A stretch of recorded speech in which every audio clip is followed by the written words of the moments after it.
فکر کنید دو نفر به همدیگه قول میدن زمانی که از دنیا رفتن، هر کدوم زودتر از این دنیا رفت، از اون سمت برای دیگری خبر بیاره که در اون سمت چه اتفاقاتی براش افتاده. امروز ما در خدمت کسی هستیم که در واقعیت این قول رو بین خودشون و مادرشون برقرار کردن و این وعده رو به همدیگه داده بودن. من بیشتر صحبت نمی کنم، فقط قبل از اینکه شروع کنیم ازتون میخوام که حتما ویدیو رو لایک کنید، چون ارزش لایک رو داره. من بهتون قول میدم. خانم افسرده، ما در خدمت شما هستیم. سلام عرض میکنم خدمت شما آقای باقرزاده و دوستداران کانال NDE ایران. ماجرای من و این داستان از زمانی شروع شد که مامانم مریض بود و آخرین مرحله شیمی درمانیش رو انجام داده بود و در منزل من استراحت میکردم بعد از شیمی درمانی و خیلی گلایه داشتن چرا من باید این همه درد بکشم، چرا من باید این بیماری رو بکشم، مگر من چه گناهی کرده بودم به درگاه خداوند متعال. بعد واقعا منم دلم سوخت، چون مامانم خیلی جوون بود، مثلا از 40 سال 42 سالش بود که پدرم خدا بیامرز فوت کردن و با 8 تا بچه بالاخره با سختی ما رو بزرگ کردن با یه حقوق بازنشستگی و همش گلایه داشتن چرا من باید مثلا این اتفاقا برای من بیفته، من که هیچ کاری نکردم. بعد من برگشتم بهشون گفتم مگه حتما مامان باید گناهی کرده باشی که خدا یه درد و بیماری رو به تو بده؟ اصولا خدا بندگانش که دوست داره بیماری میده، درد میده، که اگر ناخواسته گناهی کاری ناخواسته دل کسی رو ناخواسته شکنده باشه راحت از این دنیا بره، دیگه گناه و چیزی نداشته باشه، راحت از این دنیا بره.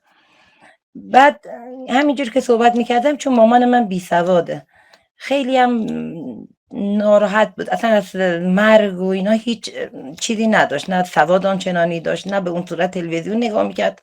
گهگدار همین برنامه آقای موزون رو خیلی دوست داشت نگاه میکرد.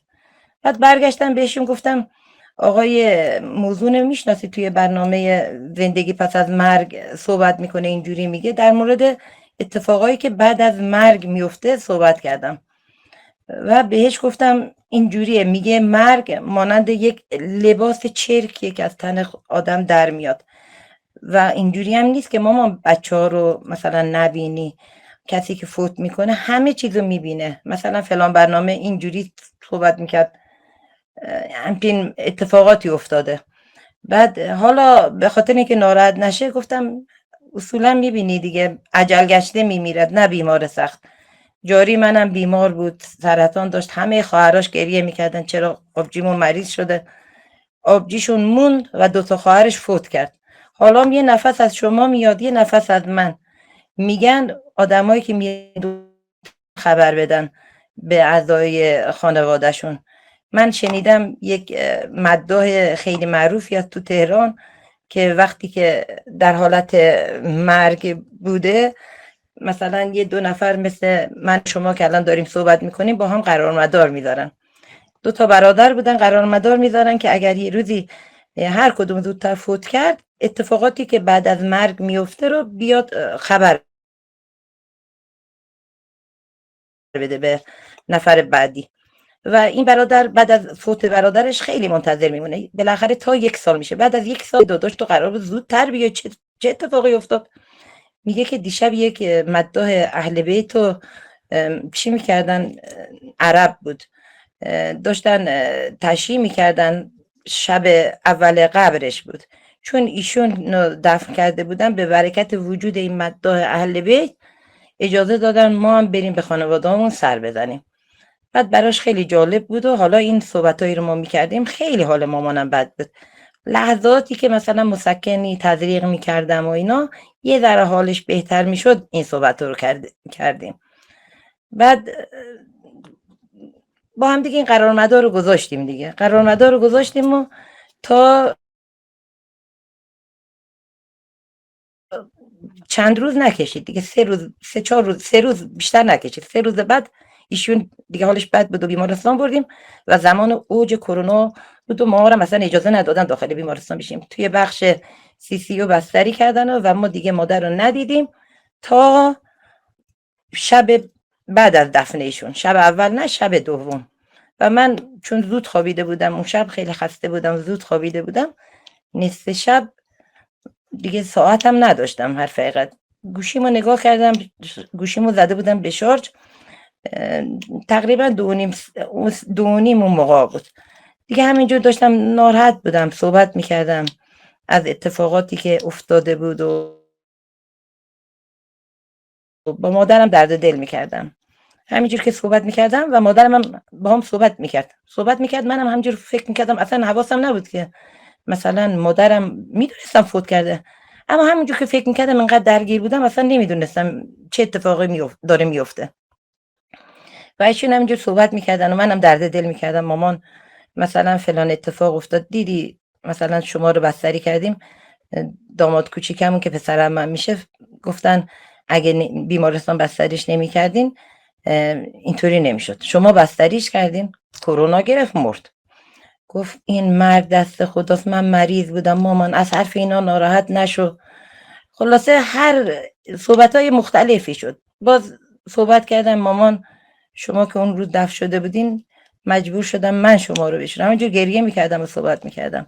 مثلا خاله ها اینا هیچ کدوم نیومدن جلو، چون فکر میکردن احتمالا شما هم کرونا دارین، من مجبور شدم بشورم شما رو، مثلا خیلی سخت بود و اینا. همینجور صحبت میکردم. گفت این مامان اینا رو کمر خودم میدونم، دیدم. بازم من حواسم اصلا نبود که صحبت میکنیم و درد دل میکنیم. اصلا یاد مثلا 2 روز پیش، چند روز پیش که همش با هم دیگه درد و دل میکردیم، همین حالت، اصلا حواسم نبود. همینجور داشتیم صحبت میکردیم که یه دفعه یادم اومد من که مادرم مثلا خوابید، من بیدارم باشم، مادرم که فوت کرده، اون چجوری با من صحبت میکنه. یه لحظه متوجه شدم مامانم کنارم نشسته و واقعا ترسیدم و یاد قولی که با هم دیگه داده بودیم و متوجه شدم همه اون اتفاقاتی که افتاده روز قبل و روز تشییع جنازه و همه رو مو به مو تعریف میکرد. مثلا یه نکتهش این بود که چرا مادر من مثلا این همه برای شما زحمت کشیده بودم، حداقل تا 7 شب خونه من میخوابیدین، هنوز هیچی نشده، شما خواهر برادر از هم جدا شدین. بعد من گلایه کردم، گفتم خب کرونا از فلانی مریض بود، بالاخره بچه‌هاشون کوچیکن و اینا. میگفت نه مامان، من دوست داشتم حداقل 7 شب شما بخوابین. بعد یاد اون قرارمدارای افتادم که قبل از مرگ با هم گذاشتیم و واقعا اون لحظه گوشی رو دستم گرفتم، گوشیم هم زده بودم به شارژ، مطمئن بودم 100% شارژه. گفتم حالا این دوربینش رو روشن میکنم، چراغ قوه‌ش رو میزنم ببینم واقعا مامانم بود. مامانم واقعا فهمید من ترسیدم، تا که دید من ترسیدم بلند شد و به طرف آشپزخونه رفت و اون لحظه من مادرم رو دیدم و عجیب برام این بود، مادرم پاش رو به خاطر همین سرطانی که داشت انقدر متاستاز کرده بود، زده بود به پاش، سرطانش سرطان مری بود اما انقدر وحشتناک بود، پاشو از زیر ران قطع کرده بودم، یعنی اصلا امکان نداشت راه بره. قبل از فوت اینجوری بود و قشنگ راه میرفت، یه لباس نقره‌ای رنگ، مثلا یه حالت توسی نقره‌ای رنگی بود، همچین چیزی انگار مثل یک شنل، نمیدونم، مثلا هم عادی داشت راه میرفت. من چون تاریک بود واقعا من نمیدیدم، فقط حس کردم مادرمه و به خاطر اینکه من نترسم ایشون مثلا بنده خدا مجبور شد برن و اونجا فهمیدم اتفاقاتی که مثلا این 2 برادر با هم دیگه قرار گذاشته بودن و اتفاق افتاد، یا برنامه‌های آقای موزون که توضیح میدادن بعد از مرگ چه اتفاقاتی میفته، کسی که فوت میکنه مثلا همه رو میبینه، گریه و زاری مثلا فرزندانش رو میفهمه، همه اینا برای من مثل روز روشن شد که واقعیت داره.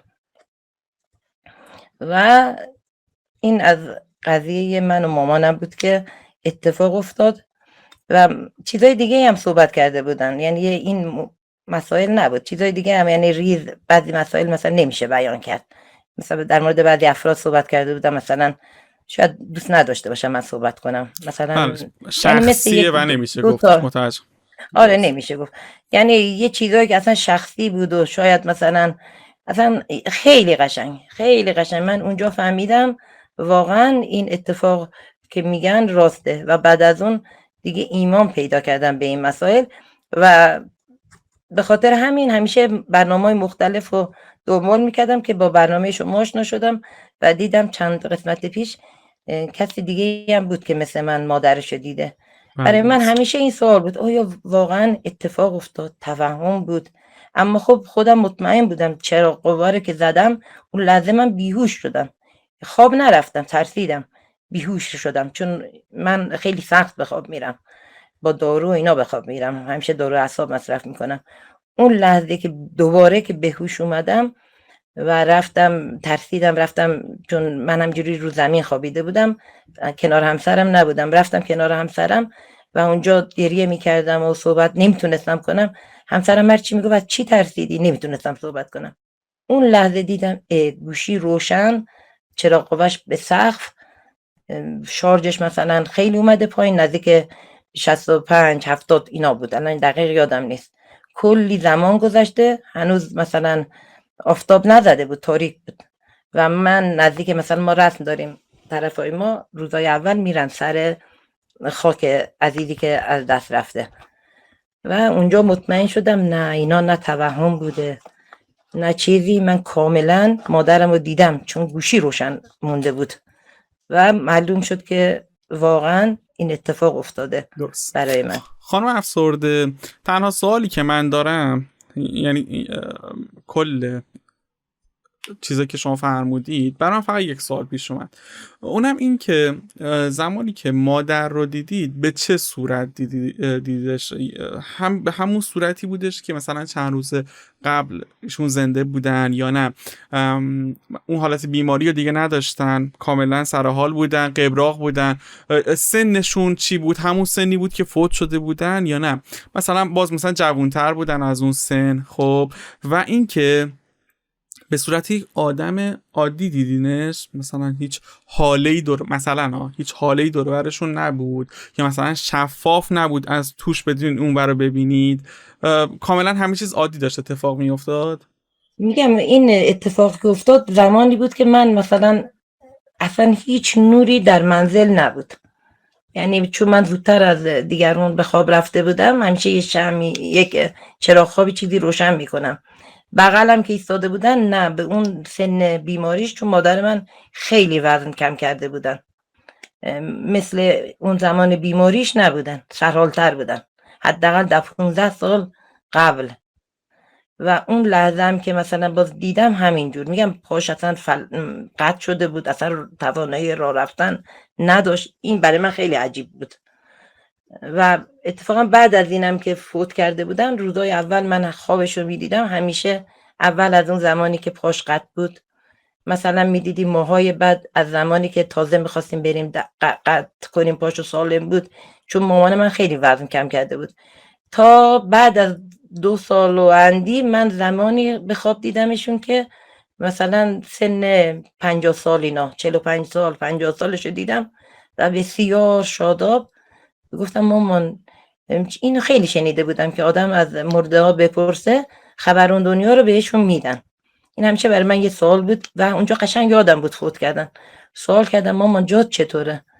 فرمودم من تازه مامان الان رسیدم پیش مامانم، جامم خوبه، دیگه نگران من نباشین، جامم خوبه و اصلا نگران نباشین.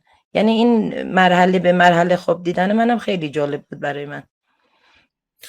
و یه خواب دو دیدید؟ نکته خیلی این که بله خواب دیده بودید؟ آره خواب اینا بود؟ خواب بود. میگم مرحله به مرحله، مثلا من خواب ولی میدیدم اون اول از شب، پاش قطع شده بود. آره اون شب خواب نبود، درسته؟ نه نه نه نه اون شب نه، اون شب اصلا میگم دیگه، اون شب اصلا حواسم نبود، انقدر که حالم بد بود و اینا، اصلا مثل یک درد دل مادر و دختری من داشتم صحبت میکردم و گریه میکردم و اینا، و بعدا دیدم نه، من اصلا مامانم فوت کرده، مثلا میدونستم فوت کرده، اصلا یه لحظه برگشتم دیدم مامانم همینجور کنار من نشسته و قشنگ گوش میده و جواب میداد، قشنگ هر چیزی من میگفتم گوشانم جواب میداد، مثلا آرامم میکرد.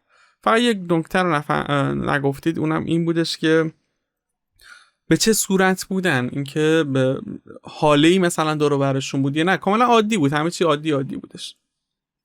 اول مثلا متوجه نشدم، نشسته بودم اون لحظه ای که ایستاده بودن یه حالت یه حالت انگار یک نمیدونم مثل حالت شنل بگم، لباس اصلا اون شکلی نداشت اصلا مادرم، اصلا لباسی که اونجوری باشه یا تو خونه اون مدل لباس بپوشن، یه حالت انگار نمیدونم مثل روح بگم، از وجود خودش نبود، اون حالتی نبود مثلا بگی اما اون لحظه که کنارم نشسته بودن مثل همیشه میدیدم، اما خب بازم مثل آدم واقعی و طبیعی و اینجوری نبود مثلا. اما خب اون لحظه باز خیلی باز چیتر بود، اما اون لحظه که ایستاده بود میگم من اصلا خیلی چی شدم، بودم ببینم واقعا مامانمه، واقعا مثلا توهمه. و گوشی رو که زدم اون لحظه که دیدم فقط یه حالت نقره‌ای رنگ یه چیزی دیدم، مثلا یه حالت چی بگم غبارطور، صورت اصلا من ندیدم چون یه ور ایستاده بود، داشتم میرفتن آشپزخونه یه ور ایستاده بود.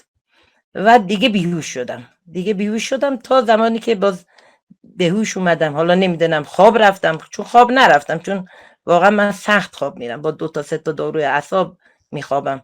اون لحظه انگار از اتفاقی که افتاده بود واقعا شوک شده بودم، مثلا بیهوش شده بودم. خیلی ممنونم که تشریف آوردید. تا انتشار یک برنامه دیگه، خدا نگهدار.